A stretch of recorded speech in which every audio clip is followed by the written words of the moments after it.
إله إلا الله لا إله إلا. آج کل جو نکاح ہو رہے ہیں نا وہ جوئے ہیں, جوئے.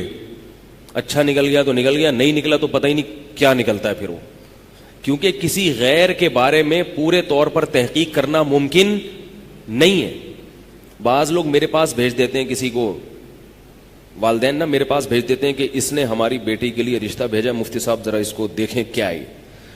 تو وہ نہا دھو کے شیمپو لگا کے بڑے تمیز سے آتا ہے میرے پاس, ٹھیک ہے نا, نہا دھو کے شیمپو ویمپو لگا کے خوشبو میں اوڑا, ایسا لگتا ہے کہ میرا دل چاہ رہا ہوتا ہے کہ میں اس سے بیعت ہو جاؤں. اب کیا پتا کہ یہ حقیقت میں ایسا ہے یا نہیں ہے بھائی, کو پتہ چلا سکتا ہے. آپ کہہ سکتے ہیں اس کے آفس سے پتا کرو, آفس فون کر کے پوچھا ہاں بھائی صحیح ہے, تو ہو سکتا ہے باس کے سامنے صحیح ہو, وہاں تو ڈنڈا ہے نا باس کا, تو جہاں ڈنڈا ہوتا ہے وہاں تو سب صحیح ہوتے ہیں بھائی.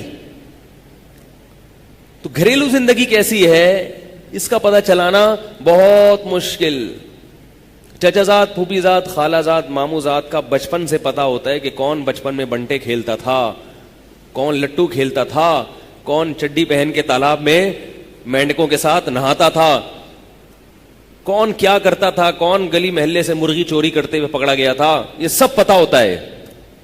خوبیاں بھی پتا ہوتی ہیں اور بولو نا خامیاں بھی پتا ہوتی, سب پتا ہے. تبھی لوگ سب کچھ نہیں بتاتے اپنے بارے میں, کہتے ہیں نا کہ سب بتا دوں تو ہاتھ پاؤں کٹوا دوں. تو ان کا پہلے سے سب کچھ پتا ہوتا ہے.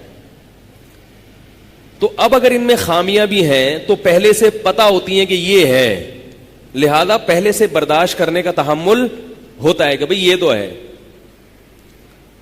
کزن میرج کا یہ فائدہ ہے, چچازاد بہن ہو یا چچازاد بھائی ہو, پہلے سے پتا ہے.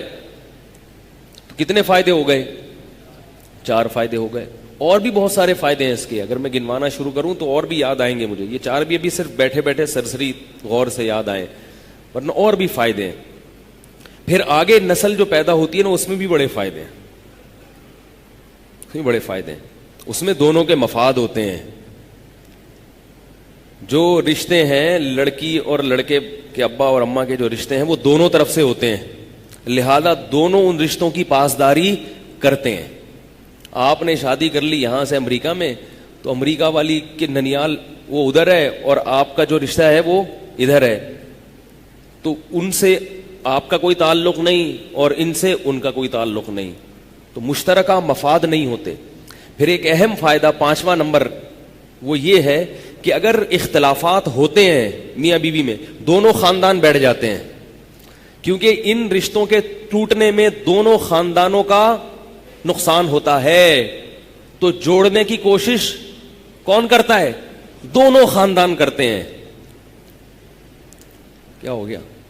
کتنی واضح بات ہے نا, دونوں خاندان جوڑنے کی کوشش کرتے ہیں. تو اگر اتنے سارے مفادات اس میں ہیں تو اگر ایک لنگڑا پیدا ہو بھی جائے تو برداشت کر لو, کیا خیال ہے؟ اول تو ہوگا نہیں انشاءاللہ, کچھ نہیں ہوتا. بالفرض اگر اتنے سب ہونے کے باوجود ایک لنگڑا پیدا ہو جائے تو چلتا ہے, لیکن ایسا ہوتا نہیں ہے. اب میں سائنس کی طرف آتا ہوں, میڈیکل سائنس کیا کہتی ہے, تاکہ یہ ٹاپک جب چھیڑا ہے تو مکمل ہو جائے نا. میڈیکل سائنس یہ کہتی ہے کہ اس میں معذور بچے پیدا ہونے کا امکان زیادہ ہے. مجھے نہیں پتا یہ تحقیق صحیح ہے غلط ہے, آپ فرض کر لیں کہ صحیح ہے. صحیح ہوگی جب ڈاکٹر کہہ رہے ہیں, کچھ تو دیکھا ہوگا انہوں نے, کیا خیال ہے؟ کچھ دیکھا ہوگا, کچھ ریسرچ کی ہوگی. تو یاد رکھیں کہ شریعت میں ایسے اسباب جن پر نتیجہ مرتب ہونے کا امکان بہت کم ہوتا ہے. تھوڑی گاڑی اردو استعمال کر رہا ہوں, پھر اس کی وضاحت کروں گا آسان زبان میں.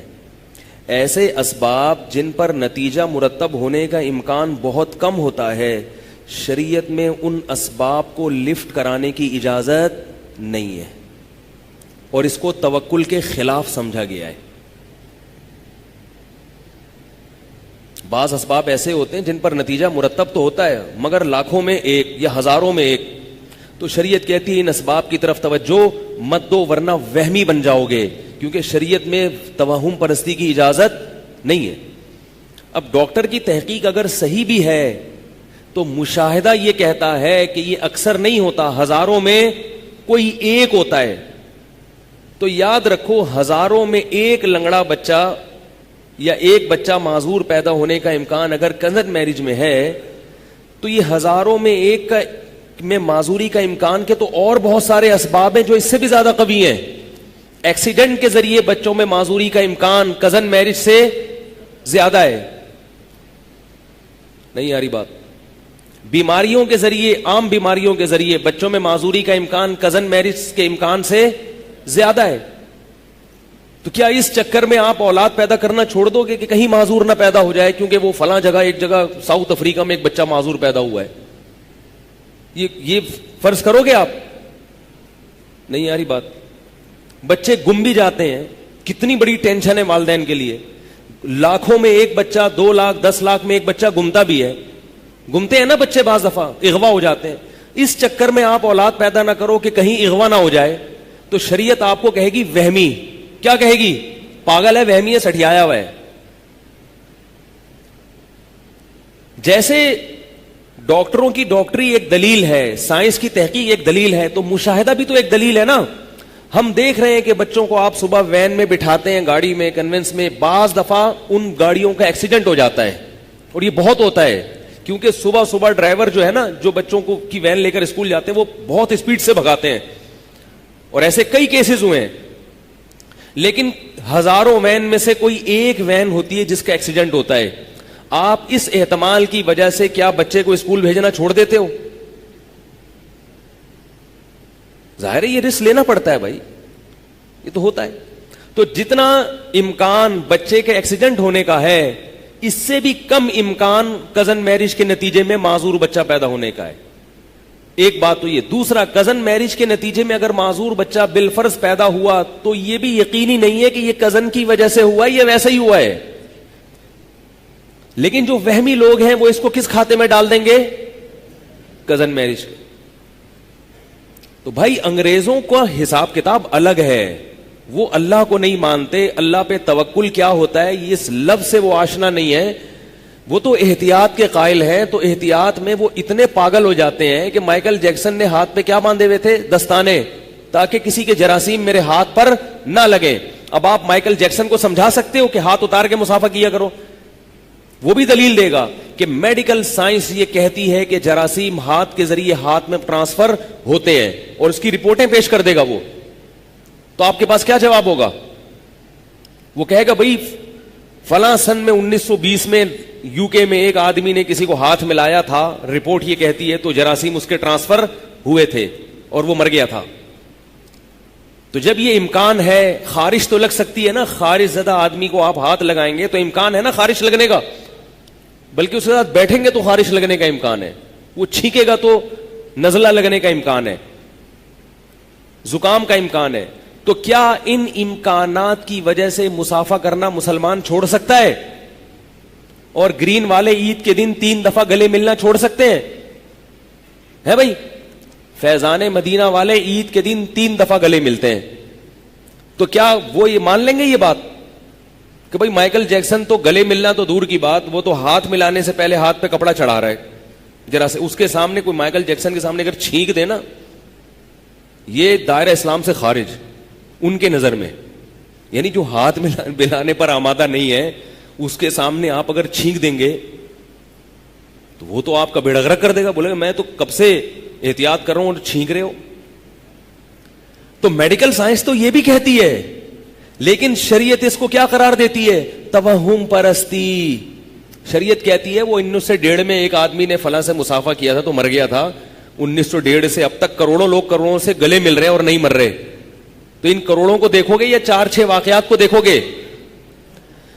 بھائی سمجھ لو کیا کہنا چاہ رہا ہوں میں. ہم صبح و شام مسافے کرتے ہیں, اور ہو سکتا ہے ہم میں بہت سے لوگ مرے بھی ہوں, ہمیں پتہ ہی نہ ہو. تحقیق کرے تو وہ مردے سے اٹھا کے پوچھیں گے تو مردہ کہے گا میں نے وہ فلاں سے گلے ملا تھا تو وہ جراثیم ٹرانسفر ہو گئے تھے. تو ہم جواب میں کیا کہیں گے؟ بس یار مرنا تھا تو ہو گئے, اب یہ تھوڑی کہ گلے ملنا ہی چھوڑ دو. تو پاگل پنے والی باتیں ہو جائیں گی. ہاں جزام کا مریض ہے, کوڑ کا مریض ہے, اس سے گلے نہ ملیں, یہ پھوڑے پھنسیاں بہت زیادہ نکلے ہوئے ہیں تو بھی گلے مل لیں آپ, گلوں سے کچھ نہیں ہوگا, بس زیادہ فری نہ ہو اس سے, اس کے پھوڑے باقاعدہ سونگ رہے ہیں آپ, یہ غلط ہو جائے گا. یہ ضرورت, اس کی ضرورت بھی نہیں ہے. آ رہی ہے بات سمجھ میں کیا کہنا چاہ رہا ہوں؟ إلا الله لا إله